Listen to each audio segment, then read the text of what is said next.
اتقوا الله حق تقاته ولا تموتن إلا وأنتم مسلمون يا أيها الناس اتقوا ربكم الذي خلقكم من نفس واحدة وخلق منها زوجها وبث منهما رجالا كثيرا ونساء واتقوا الله الذي تساءلون به والأرحام إن الله كان عليكم رقيبا وقال تعالى موضع آخر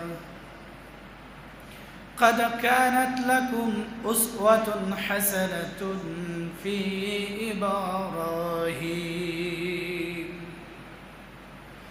إلى آخر الآية যাবতীয় প্রশংসা যাবতীয় তারিফ সে মহামনিব তার জন্য যিনি অশেষ দয়া করে তার সৃষ্টি করা এই জমিনের উপরে আমাদেরকে বসবাস করার জন্য সুযোগ করে দিয়েছেন, যার হেদায়েতের নূর আমরা পেয়েছি, যার দেয়া পথের উপরে আজকে আমরা চলতে পারছি। সেজন্য সকলে শুকরিয়া আদায় করে বলছি আলহামদুলিল্লাহ। দুরুদ ও সালাম, শান্তির অমীয় বাণী বর্ষিত হোক সাইয়্যিদুল মুরসালিন, নবীকুলের সম্রাট, পৃথিবীর মানুষদের জন্য সুপারিশকারী, যার কারণে পৃথিবীর পূর্ব থেকে পূর্বপুরুষদের ইতিহাস আমরা জানতে পেরেছি। হযরত মুহাম্মদুর রাসূলুল্লাহ সাল্লাল্লাহু আলাইহি ওয়াসাল্লামের প্রতি, তত পরবর্তী যত সাহাবায়ে কেরাম, তাবেঈন ইযাম, তাবেঈন, মুমিন মুমিনা অন্ধকার কবরে চলে গেছে, সকলের প্রতি আল্লাহর শান্তি এবং রহমত বর্ষিত হোক। আল্লাহুম্মা আমিন। আজকে আমাদের জুমা সংক্ষিপ্ত আলোচ্য বিষয় ইব্রাহিম আলাইহিস সালাতু ওয়াস সালামের জীবনী থেকে 2 থেকে 3টি ঘটনা আমরা উল্লেখ করব ইনশাআল্লাহ। ওয়া মা তাওফীকি ইল্লা বিল্লাহ আলাইহি তাওয়াক্কালতু ওয়া ইলাইহি উনীব।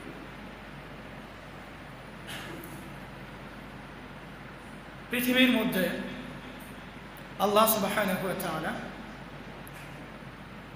যতজন আম্বিয়ায়ে কেরাম পাঠিয়েছেন, তাদের ভেতর থেকে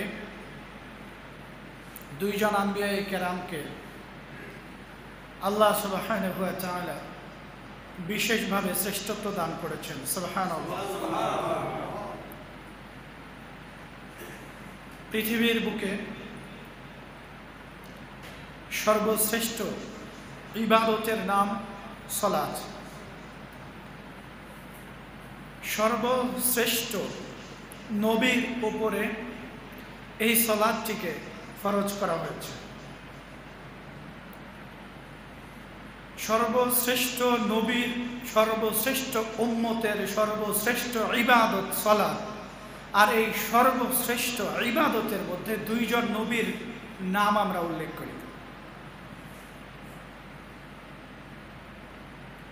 আল্লাহুম্মা সাল্লি আলা মুহাম্মাদ ওয়া আলা আলি মুহাম্মাদ কামা সাল্লাইতা আলা ইব্রাহিম ওয়া আলা আলি ইব্রাহিম ইন্নাকা হামিদুম মাজিদ।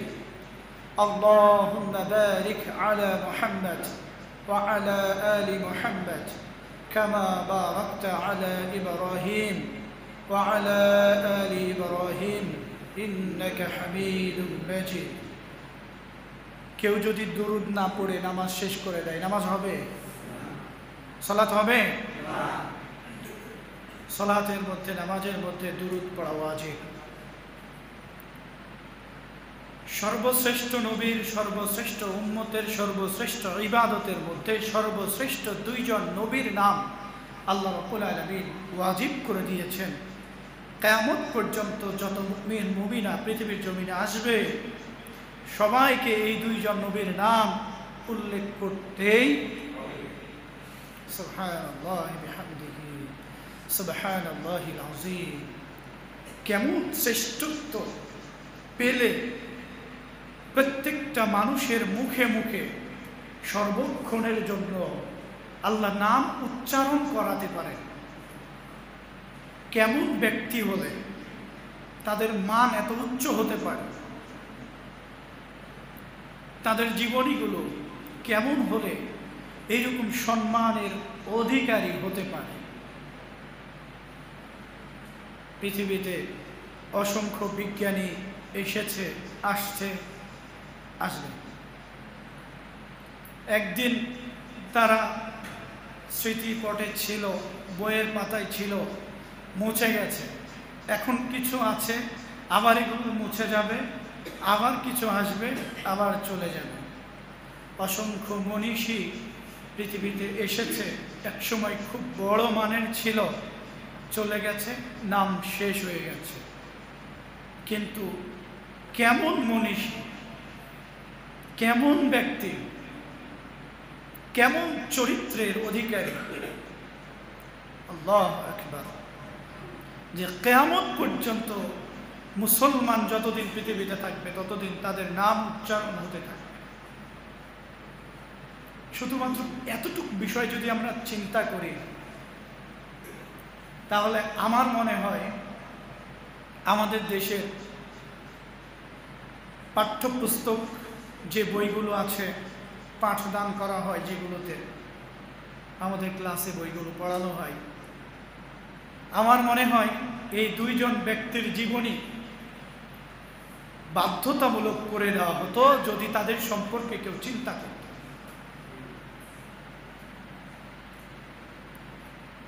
পৃথিবীতে অসংখ্য বিজ্ঞানী, অসংখ্য লেখক, অসংখ্য সাহিত্যিক, অসংখ্য গবেষক সব চলে গেছে, নাম মুছে গেছে, বইয়ের পাতা থেকে নাম শেষ হয়ে গেছে, আবার শেষ হয়ে যাবে। কিন্তু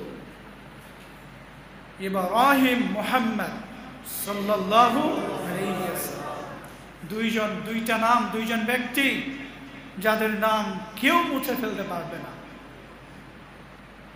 কেমন ব্যক্তি তাহলে! এদের জীবনী আসলে আমাদের জন্য শিক্ষণীয়। যদি আমরা এদেরকে অনুসরণ করে চলতে পারি, এদের জীবন মোতাবেক নিজের জীবনকে পরিচালনা করতে পারি, তাহলে আমরাও তাদের মতো এই পৃথিবীর জমিনে মানুষের নিকটে স্মরণীয় হয়েই থাকব। যারা অনুসরণ করতে পেরেছে তারা আজও আছে এবং ভবিষ্যতেও থাকবে। কিয়ামতের পূর্ব পর্যন্ত ইমাম বুখারী রাহিমাহুমুল্লাহু তাআলা নাম থাকবে না মুছে যাবে? ইমাম মুসলিম রাহিমাহুমুল্লাহু তাআলা, ইমাম তিরমিজি, ইমাম আবু দাউদ, ইমাম আবু হানিফা, ইমাম শাফিঈ, ইমাম মালিক, ইমাম আহমদ ইবনে হাম্বল, ইমাম রাজি, অসংখ্য ইমামগণ তারা নিজেদেরকে রাসূল সাল্লাল্লাহু আলাইহি সাল্লাম তার জীবন অনুযায়ী পরিচালনা করতে পেরেছে বিধায় তাদের নামগুলো কিয়ামত পর্যন্ত মুসলমানেরা উচ্চারণ করতে থাকবে দিনের পর দিন, তাদের নিয়ে গবেষণা করতে থাকবে। যাই হোক, কথা বললে অনেক দূর চলে যাওয়া যাবে, আমি আমার আলোচনায় ফিরে আসতে চাচ্ছি। আল্লাহ সুবহানাহু ওয়া তাআলা দুইজন নবীর ব্যাপারে কোরআনে আয়াত অবতীর্ণ করেছেন যে তোমরা এই দুইজন নবীর আদর্শকে অনুসরণ করো, তাদের ভেতরে তোমাদের জন্য আমি আল্লাহ আদর্শ রেখেছি, উত্তম আদর্শ। আল্লাহ সুবহানাহু তাবারাকা ওয়া তাআলা তিনি বলেন, লাকাদ কানা লাকুম ফি রাসূলিল্লাহি উসওয়াতুন হাসানাহ। আমাদের রাসূল মুহাম্মদ সাল্লাল্লাহু আলাইহি ওয়াসাল্লাম সম্পর্কে তিনি বললেন, পৃথিবীর মানুষেরা আমি তোমাদের জন্য মুহাম্মদ সাল্লাল্লাহু আলাইহি ওয়াসাল্লামের মধ্যে উত্তম আদর্শ রেখে দিয়েছি। আবার আরেকজন নবী সম্পর্কেও বললেন, قد كانت لكم أسوة حسنة في إبراهيم। আমি তোমাদের জন্য ইব্রাহিম আলাইহিস সালামের জীবনীর মধ্যেও উত্তম আদর্শ রেখেছি। আর দ্বিতীয় কোন নবীর ক্ষেত্রে আল্লাহ এই কথা বলেন। কোরআনুল কারীমে 25 জন নবীর নাম রয়েছে। কতজন? 25 জন। আমরা জানি অসংখ্য নবী রাসূল পৃথিবীতে এসেছে, কিন্তু আল্লাহ বিশেষ করে 25 জন নবীর নাম কোরআনে উল্লেখ করেছেন, আর বাকিগুলোর নাম আমরা জানি না এবং তাদের জীবনেও জানি না। তো এই 25 জনের ভেতর থেকে এই 2 জনকে আল্লাহ শ্রেষ্ঠত্ব দান করেছেন। ইব্রাহিম আলাইহিস সালাম তিনি কেনানে জন্মগ্রহণ করেন। কেনান থেকে দাওয়াত দেয়া যখন শুরু করেন, পরবর্তীতে দাওয়াতে বাধা আসার কারণে তাকে তার এলাকা থেকে, তাকে তার ঘর থেকে, তাকে তার দেশ থেকে বিতাড়িত হতে হয়, যা আমাদের রাসূল সাল্লাল্লাহু আলাইহি ওয়াসাল্লামকে হতে হয়েছে। পিতা পুত্র, বাপ বেটা 2 জনের মধ্যে মিল সব জায়গাতে, বাপ বেটার মিল সব জায়গাতে। আল্লাহ রাসূল যেমন জোরপূর্বক মক্কা থেকে মদিনায় হিজরত করতে হয়েছিল, ইব্রাহিম আলাইহিস সালাম ঠিক তেমনি কেনান থেকে মিশর থেকে আবার গিয়ে আপনার ফিলিস্তিন, সেখান থেকে আবার গিয়ে মক্কা, এইভাবে করে তাকে হিজরত করতে হয়েছে। এক জায়গাতে তিনি থাকতে পারেননি। নিজের বাবা তিনিও তাকে কি করেছেন। আল্লাহ সুবহানাহু ওয়া তাআলা তিনি বলেন, ওয়াযকুর ফিল কিতাবি ইব্রাহিম ইন্নাহু কানা সিদ্দীকান নাবিয়্যা। আল্লাহ সুবহানাহু ওয়া তাআলা তিনি বলেন, ওয়াযকুর ফিল কিতাবি ইব্রাহিম, হে নবী আপনি ইব্রাহিম আলাইহিস সালামের যেই ঘটনাগুলো আপনার কিতাবে বর্ণনা করা হয়েছে সেগুলো স্মরণ করুন। ইন্নাহু কানা সিদ্দীকান নাবিয়্যা। আর ইব্রাহিম আলাইহিস সালাম তিনি ছিলেন সত্যবাদী একজন নবী। সত্যের ব্যাপারে যিনি ছিলেন আপোষহীন, সত্যকে সব সময়ের জন্য সাপোর্ট করেছেন, সত্যের উপরে নিজে টিকে থেকেছেন, সত্যকে খুঁজে বের করেছেন, সত্যের বিরুদ্ধে যারা গেছে তাদের বিরুদ্ধেও তিনি লড়াই করেছেন। যেই ব্যক্তি এই কাজগুলো করতে পারে তাকেই বলা হয় সত্যবাদী। মুখে শুধু সত্য কথা বলে, কিন্তু অন্যায় কাজ, মিথ্যা কথা, মিথ্যা কাজকে সাপোর্ট করে, মিথ্যা কথার বিরুদ্ধে কথা বলার সাহস পায় না, এ কখনো সত্যবাদী না। সত্য বলতে হবে, সত্যের উপরে নিজেকে টিকিয়ে রাখতে হবে এবং মিথ্যার বিরুদ্ধে লড়াই করার নাম হলো সত্যবাদী, যা ছিলেন ইব্রাহিম আলাইহিস সালাম।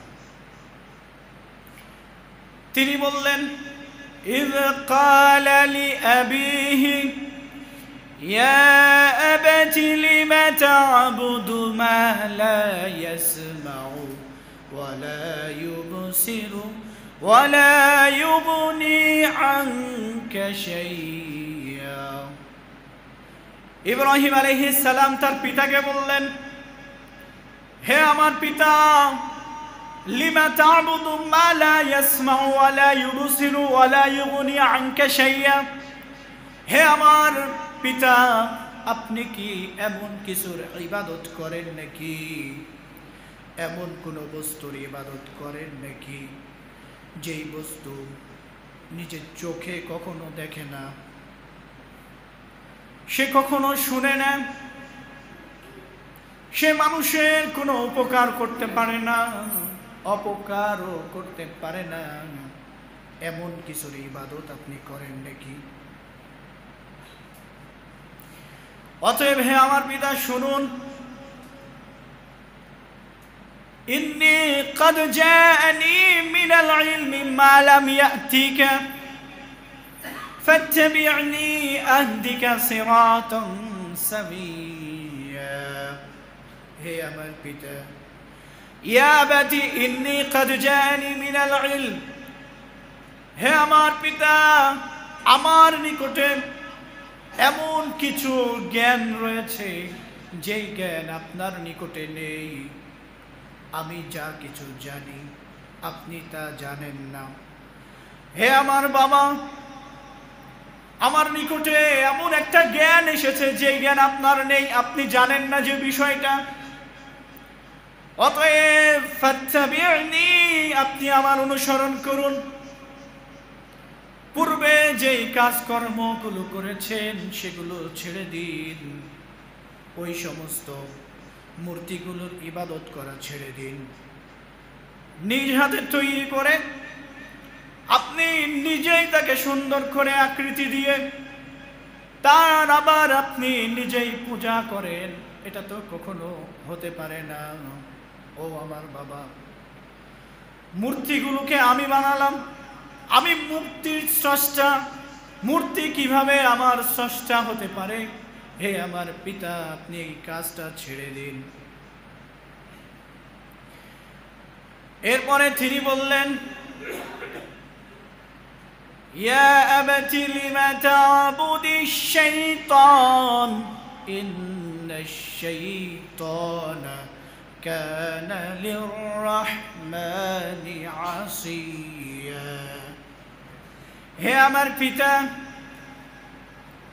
লা তা'বুদিশ শাইতান, আপনি শয়তানের ইবাদত করবেন না।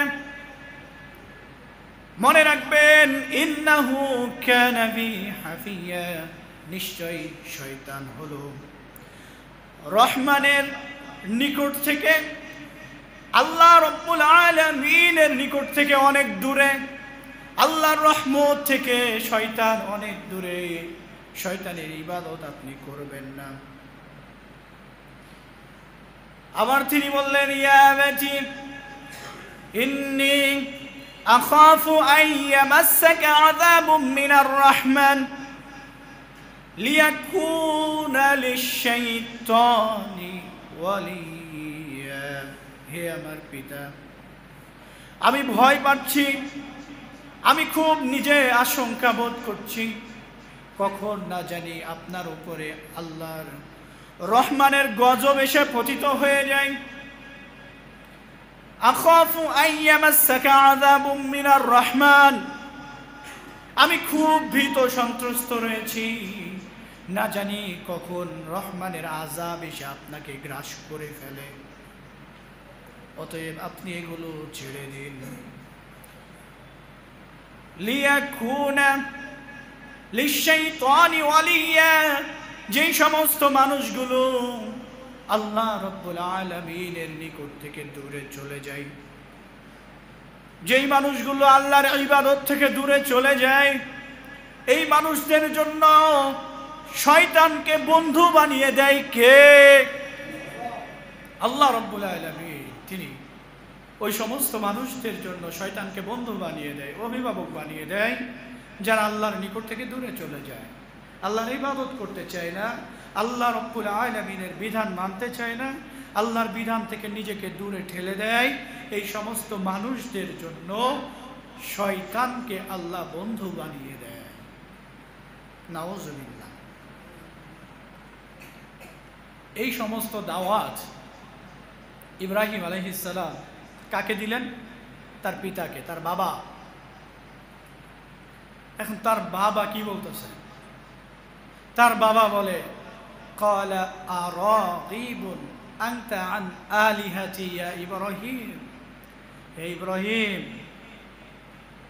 তুমি যা বলতেছ, যা করতেছ, যেই রবের দাওয়াত তুমি দিতেছ, এই দাওয়াত থেকে নিজেকে ফিরিয়ে নাও। তাড়াতাড়ি এগুলো থেকে নিজেকে ফিরিয়ে নিয়ে এসো। যদি না আসো, লা ইল্লাম তানতাহি লাআরজুমান্নাকা ওয়াহজুরনি মালিয়া, অবশ্যই আমি তোমাকে পাথর দিয়ে মেরে তোমার মাথাকে চূর্ণ বিচূর্ণ করে দিব। কে বলল? বাবা। সত্য কথা প্রচার করতে গেলে, প্রসার করতে গেলে বাধা আসবে, এটাই স্বাভাবিক। অনেক কথা শুনতে হয়, এটাই স্বাভাবিক। এ অবস্থায় কি করতে হয় সেটাও তার নিকট থেকে আমরা শুনে আসি।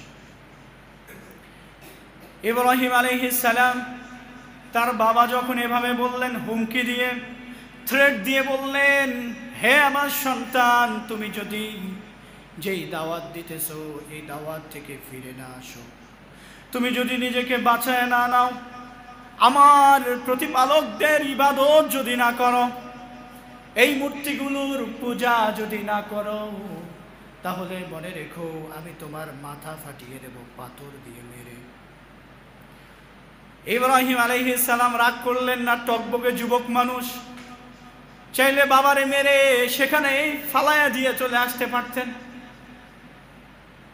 বেটা, মানুষ করছিস ভালো কথা, আমি কি বড় হয়েছি না? আমার শরীরে রক্ত নাই, খুঁজ নাই, আমার তুই থ্রেট দেশ,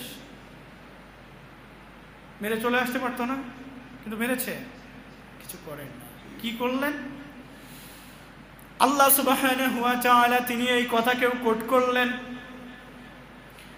ক্বালা সালামুন আলাইকা সাআস্তাগফিরু লাকা রাব্বি, হে আমার পিতা, আপনার প্রতি সালাম, আমি আপনার জন্য আল্লাহর নিকটে ক্ষমা প্রার্থনা করব। আপনি আমার জন্য যা বলেছেন সেটা আপনার ব্যাপার, কিন্তু আপনি যদি আমি যেই বিধান নিয়ে এসেছি সেটার অনুসরণ করেন, আমি যে বিধান প্রাপ্ত হয়েছে এটার যদি অনুসরণ করেন, তাহলে সঠিক পথ পাবেন, এটা সত্য। কিন্তু যদি এর বিরুদ্ধাচরণ করেন, তাহলে আপনার জন্য দুঃখ রয়েছে। তবে আমি আপনাকে ভর্ৎসনা করি না। আমি বললাম, ক্বালা সালামুন আলাইকা, ঠিক আছে, সালাম আপনাকে, আপনার সাথে আর কোনো তর্ক বিতর্কের দরকার নাই, থাকেন আপনি। সাআস্তাগফিরু লাকা, আল্লাহর নিকটে ক্ষমা চাবো আপনার জন্য। আল্লাহ যদি চাই হেদায়েত দিবে, মাফ করবে, না চাইলে আমার কিছু করার নেই, দায়িত্ব শেষ। আর যদি সেখানে মারামারি করতেন, পরিস্থিতি কি হয়ে যেত না জানি। সূরাত মারিয়ামের মধ্যে আল্লাহ এই কথাগুলো উল্লেখ করেছেন। এরপরে আমরা আরেকটা ঘটনা হয়তো বলতে পারবো, অনেকগুলো ঘটনা রয়েছে তার জীবনের। কোরবানির যে ঘটনাটি, সেটি আমরা শেষ করে আজকে জুমা শেষ করবো ইনশাআল্লাহ। ইব্রাহিম আলাইহিস সালাম তিনি সেখান থেকে হিজরত করে যখন মিশরে গেলেন, মিশরে থাকা শুরু করলেন। মিশরে যখন থাকা শুরু করলেন, সেখানে সন্তান হয় না, বয়স সন্ধিকাল চলে যাচ্ছে, দুঃখ দুর্দশাগ্রস্ত অবস্থা। আল্লাহর নিকটে কাঁদে আর বলে, রব্বি হাবলি মিনাস সালিহিন, হে আমার প্রভু, আমার একটা নেককার সন্তান দান করুন।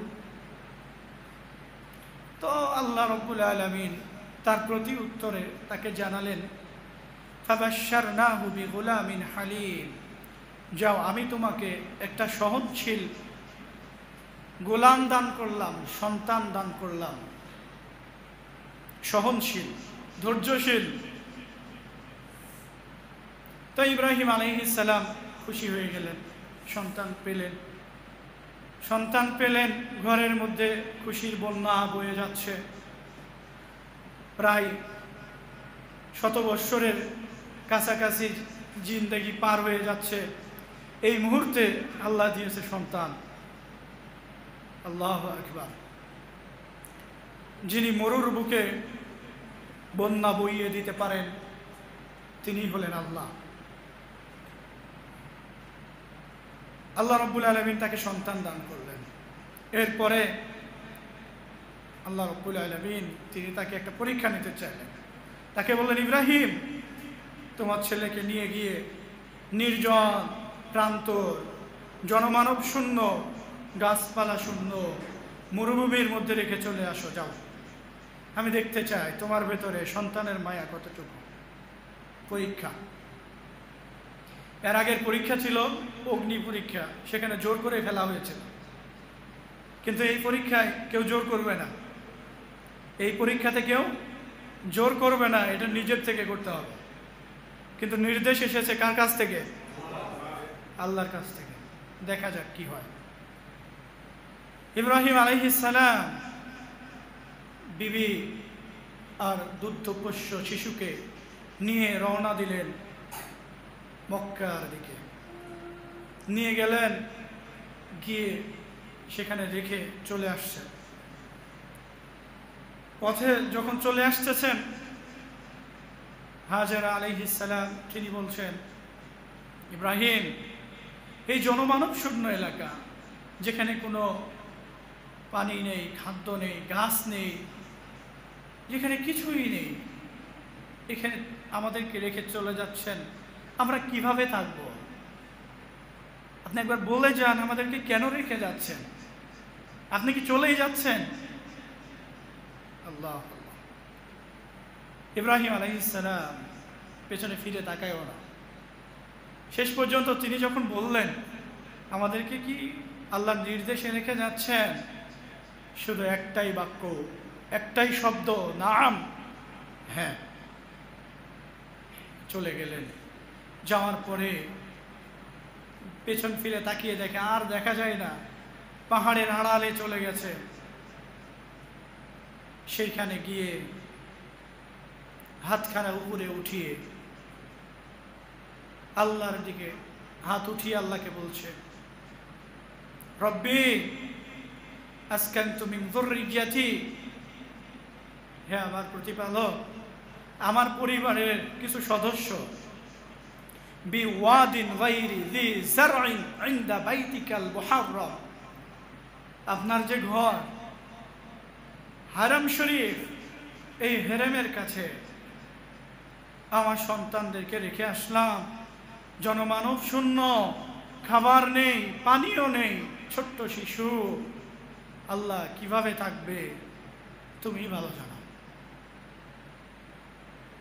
এখনো কিন্তু বলেনি যে তুমি ওদের জন্য খাবারের ব্যবস্থা করো, ওদের জন্য পানির ব্যবস্থা করো, বা ওদের জন্য তুমি ভালো করে থাকার ব্যবস্থা করে দাও। এই কথা আল্লাহর কাছে কিন্তু বলেনি এখনো। কি বললেন? আমি তোমার বাড়ির নিকটে আমার পরিবারের কিছু সদস্য রেখে আসলাম, সেখানে কিছুই নেই, সেখানে আমি রেখে এসেছি। লিউকিমুস সালাহ, তুমি তাদেরকে নামাজি বানায় দাও। সুবহানাল্লাহ। আগে খাবারের কথা নাই, ঘর বাড়ির কথা নাই। কেন রেখে এসেছে? কোথায়? আল্লাহর ঘরে। কোথায়? আল্লাহর ঘরের নিকটে রেখে এসেছে। আল্লাহর ঘরের নিকটে যদি রেখে আসে তো আল্লাহর ঘরের খাদেম আগে হতে হবে। আল্লাহর ঘরের খাদেম আগে হতে হবে। এই জন্য মসজিদ কার ঘর? আল্লাহর ঘর। এই ঘরের আশেপাশে যারা থাকে এদের বিশেষ হক এই মসজিদে সময় দেওয়া। এই মসজিদে সময় দেওয়া তাদের বিশেষ হক। মসজিদে 5 ওয়াক্ত সালাত আদায় করবে, মসজিদের সাথে থাকবে, মসজিদে খেদমত করবে, দেখাশোনায় থাকবে, এটা বিশেষ হক। এটা কোরআনের আয়াত প্রমাণ করে। তো সেখানে রেখে এসে প্রথম কথা হলো লিউকিমুস সালাহ, তুমি তাদেরকে নামাজি বানাও। এরপরে তিনি বললেন, আল্লাহ ওয়ারযুকহুম মিনাস সামারাত, আপনি তাদেরকে ফল ফলাদি দিয়ে খাদ্য দান করুন। কি দিয়ে? ফল ফলাদি, ফল, ফ্রুট, ফল। আশ্চর্য, সেখানে কোনো গাছ নেই, পানি নেই, মানুষ নেই, কিচ্ছু নেই। এই জায়গাতে আল্লাহ ফল দিয়ে কিভাবে তাদেরকে খাদ্য দেবে? এটা একটা দোয়া হলো? পরিবেশের সাথে মিলে না। এটা যদি বাংলাদেশের জন্য হতো তাহলে এটা ঠিক ছিল, যে হ্যাঁ আশপাশে গাছপালা, হ্যাঁ সবকিছুতে ভরপুর, এখানে আল্লাহ খাবার দিবে ফল দিয়ে। কিন্তু সেখানে কিছুই নেই, গাছপালা নেই, কিছু নেই। আল্লাহ ফল দিয়ে খাবার দিবে কিভাবে? আল্লাহু আকবার। ইব্রাহিম আলাইহিস সালামের দোয়ার বরকত কেমন! এই দোয়ার বরকতের কারণে আজকে পৃথিবীর জমিনে সমস্ত শেষ প্রান্ত চারিদিকে যত ফল ফলাদি উৎপন্ন হয়, সমস্ত ফল ফ্রুট গিয়ে ওই মক্কায় জমা হয়। সুবহানাল্লাহ। এটা হলো ইব্রাহিম আলাইহিস সালামের দোয়ার বরকত। কি ফল খাবেন সেখানে পাবেন, কি ফল লাগবে আপনার সব পাবেন সেখানে। লাআল্লাহুম ইয়াশকুরুন। আল্লাহ, আপনি যদি তাদেরকে এভাবে তৈরি করেন, তাদেরকে যদি খাবার আদি ফল ফলাদি দেন, নামাজি বানান, তাহলে আমি আশা করি যে তারা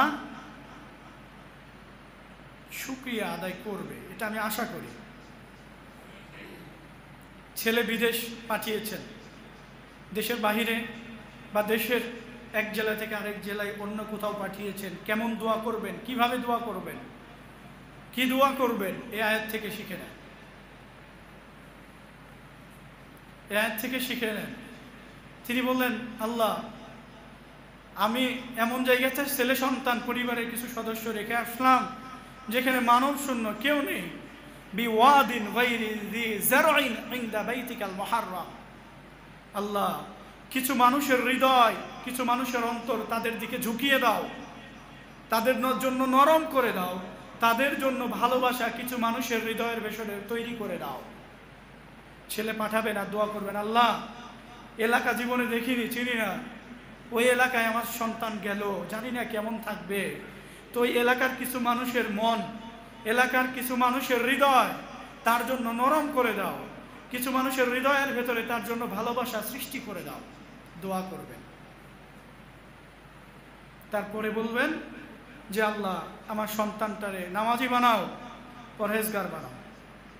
তারপরে দোয়া করবেন, আল্লাহ, যেহেতু সেখানে পাঠিয়েছি, জানি না খাবার কি আছে, তবে জানি তুমি তার সাথে আছো, তুমি তার জন্য খাবারের ব্যবস্থা করে দাও। পারবেন? দোয়া করতে পারবেন ইনশাআল্লাহ। ছেলে সন্তান যদি দূরে চলে যায়, অচেনা জায়গায় যায়, এভাবে দোয়া করে দিবেন। দোয়া কবুল করবে কে? এরপরে কুরবানি। ইব্রাহিম আলাইহিস সালামের সন্তান ইসমাইল আলাইহিস সালাম, সেখানে তিনি লালন পালন হচ্ছেন। একটু বলেনি, এই মুহূর্তে যখন খাদ্য পানীয় শেষ, কেউ নেই, ইব্রাহিম আলাইহিস সালাম চলে আসলেন, তখন কি হবে? খাদ্য পানীয় শেষ, বুকের দুধ শেষ হয়ে গেছে, ছোট্ট শিশু বাচ্চার কান্না মায়ের সহ্য হয় না, বুক ফেটে যায় কান্না শুনে। মা দৌড়াদৌড়ি করে, আহাজারি করে, কোথায় গেলে পানি পাবে, খাবার পাবে, খাবার নেই, পানি নেই, কে দিবে সেখানে খাবার? শূন্য মরু প্রান্ত। কিন্তু তিনি সেখানে নিরাশ হয়ে বসে থাকেননি, যে কোথায়, এখানে গেলে আমি খাদ্য পাবো, এটা তো মরুভূমি, কে দিবে খাবার, কোথায় যাব, কোথায় পাবো, এরকম নিরাশ হয়ে বসে থেকেছে? বসে থাকেনি। তিনি সেখানে এমনটি বললেও পারতেন যে আল্লাহ যেহেতু এখানে থাকতে বলেছে, তো আল্লাহ খাবার দিবে, আমার আর তার চারিদিকে দৌড়াদৌড়ি ছোটাছুটির দরকার নাই, এখানেই বসে থাকি। এমনটি করেছে? নিরাশ হননি, আবার ভরসা রেখে একবারে সুফি সেজে বসে থেকেছে, এমনটিও করে। তো যে সমস্ত পীর সাহেবরা মাজারে বসে থাকে আর খাবারের ব্যবস্থা করে, আল্লাহ, হ্যাঁ, আল্লাহ খাবারের ব্যবস্থা করে, এদেরকে বাইরাইয়া এই সমস্ত মাজার, এই সমস্ত সুফিদের আড্ডাখানা ভেঙে এখান থেকে বের করে দিতে হবে। বেটা, এগুলো ভণ্ডামি ছাড়া কখনো ইসলাম হতে পারে না। ইসলামের ভেতরে রুজি খুঁজে পরিশ্রম করে বের করে তোমাকে খুঁজে নিয়ে আসতে হবে। বসে বসে খাওয়ার সুযোগ ইসলাম কাউকে দেয় না।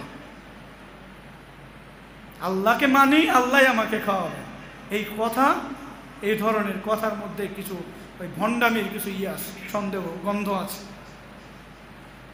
আবার কিছু নেই, কিভাবে রুজি রোজগার করব, টাকাও নেই, পকেটে টাকাও নেই, ব্যবসা বাণিজ্য কেমনে করব। তুমি বাড়ি থেকে বের হয়ে যাও, বাড়ি থেকে বের হও কাজের খুঁজে, তোমার জন্য কাজের ব্যবস্থা করে দিবেন কে? এই জন্য এই সমস্ত আকীদা বিশ্বাস ভেতর থেকে ঝেড়ে ফেলতে হবে। ইব্রাহিম আলাইহিস সালামের জীবনীতে যে মানুষের জন্য কেমন শিক্ষা আল্লাহ রেখেছে, প্রত্যেকটা পদে পদে শিক্ষা যদি আমরা খুঁজে বের করি। সেখান থেকে মা হাজেরা আলাইহিস সালাম দৌড়ে চলে গেলেন সাফা পাহাড়ে। দৌড়ে গিয়ে সেখানে দেখে পানি নেই, কিছু নেই। আবার মারওয়াতে দৌড় দেয়, কিছু নেই। আবার সাফায় দৌড় দেয়, আবার মারওয়াতে দৌড় দেয়। কিসের জন্য? একটু খাবারের জন্য, পানির জন্য। সন্তানটা মরে যাচ্ছে। এই সমস্ত দৌড়াদৌড়িগুলো আসমানের উপর থেকে দেখছেন কে? আল্লাহ সুবহানাহু ওয়া তাআলা। তাদের এই একনিষ্ঠতা, তাদের এই পরিশ্রম, তাদের এই ভাগ্যের উপরে ভরসা করে বসে না থাকা, এটা আল্লাহর নিকটে এত ভালো লেগেছে, পছন্দনীয় হয়েছে যে কিয়ামত পর্যন্ত যত হাজি, যত উমরাহ কারিগণ ওই মক্কায় উমরা করতে যাবে, হজ করতে যাবে, সাফা মারওয়ায় দৌড়াদৌড়ি না করলে হজ হবে ওয়াজিব, দৌড়াদৌড়ি করতেই হবে। সুবহানাল্লাহি বিহামদিহি। সেখান থেকে তিনি নিরাশ হয়ে গেছে, কি করবে? 7 বার দৌড়িয়েছে। পরে এইদিকে তাকিয়ে দেখে সন্তানের পায়ের নিচে সেখানে কলকল পানির আওয়াজ হচ্ছে। কি রে, কলকল আওয়াজ হয়? আবার দেখা যায় উপরে পাখিও ঘুরতেছে। দৌড় দিয়ে সন্তানের নিকটে আসলেন। এসে দেখে পানির ঝর্ণার ফোয়ারা নিচ থেকে বের হচ্ছে। আল্লাহু আকবার! মরুর বুকে পানির ঝর্ণা, এটা সৃষ্টি করতে পারে আর কেউ না, যিনি পারেন তিনি হলেন আল্লাহ। এই পানি দেখে সুন্দর করে চারিদিকের বালু পাথরগুলো জমা করে বাদ দিতেছে।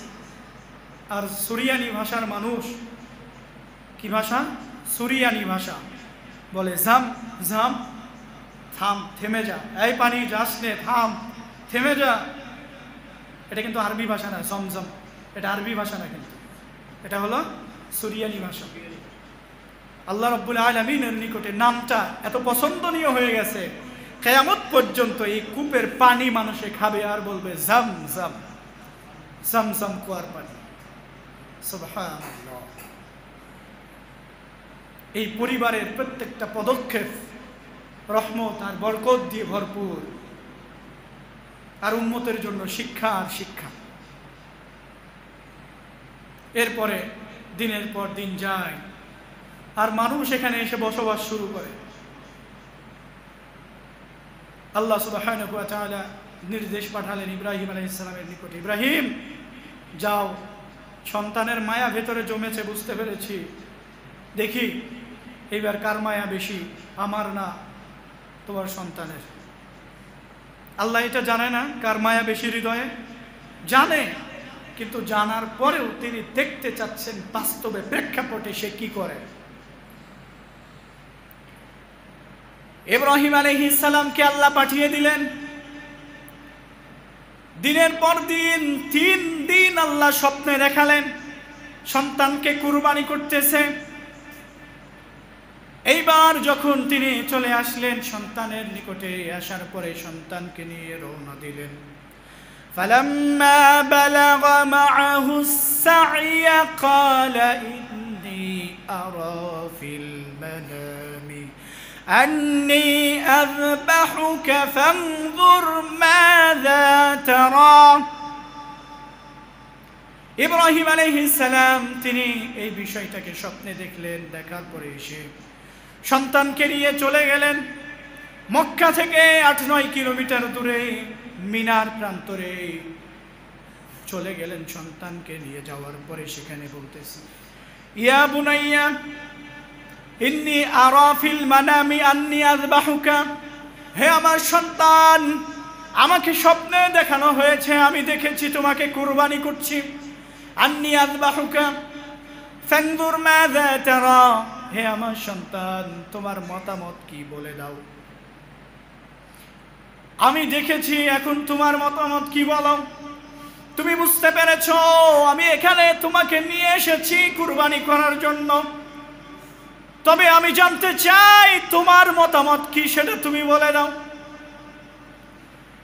ইব্রাহিম আলাইহিস সালামের কথা শোনার পরে সন্তান পিছপা হয় না, এক কথায় তিনি জবাব দিয়ে দিলেন।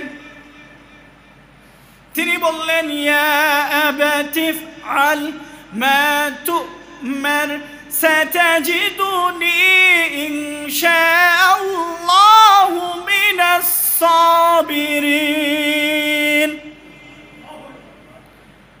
হে আমার পিতা, আপনারে আল্লাহ রাব্বুল আলামিন যা নির্দেশনা দিয়েছেন, আল্লাহর নিকট থেকে যে বিষয়টি আপনি আদেশ পেয়েছেন পালন করুন, আমার কোনো দ্বিমত নেই।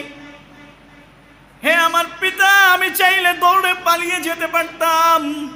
হে আমার পিতা, আপনার নিকট থেকে ছুটে যাওয়ার মতো বয়স আমার হয়েছে, আমি চাইলে হাত থেকে ছুটে যেতে পারি, এখানে মারামারি করতে পারি, কিন্তু না না, নির্দেশ এসেছে একজনের নিকট থেকে, তিনি কে?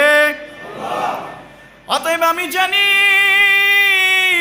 আপনি হলেন আল্লাহ রাব্বুল আলামিনের পয়গম্বর, আপনার স্বপ্ন কখনো মিথ্যা হতে পারে না। হে আমার পিতা, আপনাকে যা নির্দেশ করা হয়েছে আপনি পালন করুন। আল্লাহ সুবহানাহু তাবারাকা ওয়া তাআলা কথাটাকে কোরআনে নিয়ে আসলেন। ফালাম্মা আসলামা তাল্লাহু লিল জাবিন, পিতা এবং পুত্র দুইজনেই আত্মসমর্পণ করল। পিতা পুত্র দুইজনেই আত্মসমর্পণ করল। পুত্রকে উপর করে শুইয়ে দিল বাবা, শুইয়ে দিয়ে এবার প্রস্তুত ছুরি চালাবে। আল্লাহ সুবহানাহু তাবারাকা ওয়া তাআলা এইবার তিনি দেখে ফেললেন আমার পয়গম্বর, সে তার যে পরীক্ষা দেওয়ার জন্য পাঠিয়েছিলাম, পরীক্ষার হলে ঢুকে গেছে, পরীক্ষা দেওয়া শুরু করে দিয়েছে। অতএব তারে আর সামনে এগিয়ে যেতে দেওয়া যাবে না, তারে এখনই থামিয়ে দাও। জিবরাইল চলে যাও, তারে ডাক দিয়ে দাও। وَنَادَيْنَاهُ أَن يَا إِبْرَاهِيمُ, আমরা ইব্রাহিমকে ডাক দিয়ে দিলাম, ইব্রাহিম, ইব্রাহিম থেমে যাও, তুমি পাস করেছো, আর সামনে যেতে হবে না,